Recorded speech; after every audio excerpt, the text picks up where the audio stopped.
about the transmission half shaft.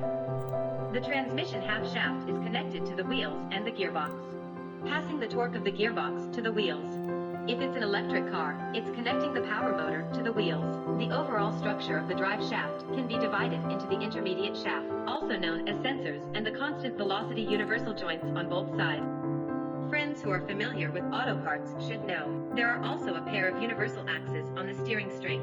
The universal joint used above it is non-constant speed universal joint, and in the power transmission, in order to ensure the output of power without continuous fluctuation, the universal joint must be constant speed. For the universal axis in the steering column, there will be a separate video to talk about its transmission principle and the requirements of non-isokinetic universal joints for the steering system layout. There are many kinds of structural forms of universal joint ball cage. Today I give you to see this is the center fixed 6 steel ball cage constant speed universal joint. The outside is called a bell shell. The inside is a concentric cage and a star cover. We can see that these three structures can be guaranteed to be concentric no matter how they turn. When the 6 steel balls are put into the 6 tracks, they limit the relative rotation of the two sides. But they can also swing at a small angle. That's why the power is still stable and not fluctuating when we turn.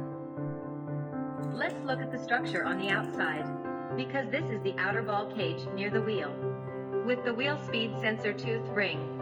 The wheel speed sensor against the tooth ring, when the tooth ring will cause the magnetic sensor line to change alternately. This principle can be used to calculate the wheel speed. This is the spline with the brake. The outside is the thread with the brake lock nut.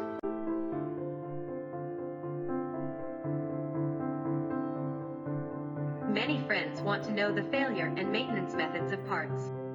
For the transmission shaft belongs to the class of parts with the highest safety level, which will leave enough performance redundancy, almost will not cause complete failure, such as fracture and so on. But the oil leakage problem of the ball cage still happens from time to time, because the ball cage on the side of the wheel will creating an angle as the wheel swings.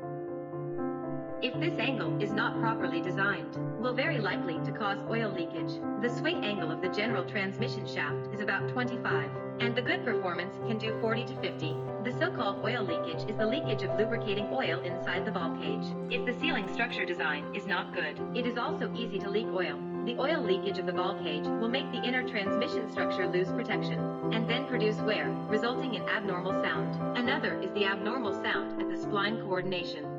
For high-performance electric vehicles like Tesla and NIO, the motor output torque is very large.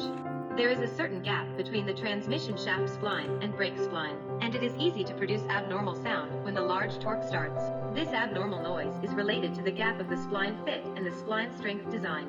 However, the most important is the disadvantages of the spline drive structure itself.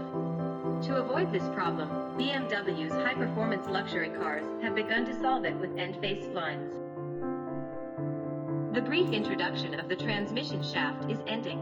If you like this video, follow me for more shafts tips.